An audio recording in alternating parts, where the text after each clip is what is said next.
క్రైస్తవులుగా బతుకుతున్నటువంటి వారు క్రైస్తవులుగా నీతిమంతులుగా యథార్థంగా దేవుడి నందు బలహీనతలు లేకోకుండా యథార్థంగా బ్రతుకుతే దేవుడు మీకు సహాయం చేస్తాడు.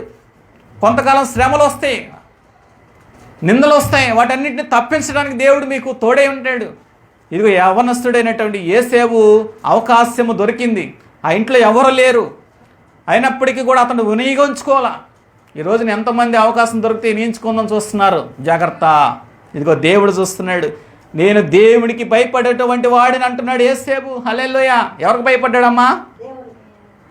పొతిఫారు ఇంటి మీద మొత్తం అధికారం నాకు ఉన్నది, నీ మీద తప్ప.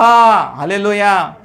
దేవుడు సమస్తం నీకు అధికారాన్ని ఇస్తాడు, కానీ ఎదడువారి యొక్క భార్యని తప్ప. హల్లెలూయా. సమస్తము నీకు అధికారం ఇస్తాడు దేవుడు, ఎతడవారి భర్త మీద నీకు అధికారం ఉండదు. స్త్రీలహరా జాగ్రత్త. యవ్వన కాలంలో ఉన్న బిడ్డలో మీ సెల్ ఫోన్లో మీరు ఏం చూస్తున్నారు?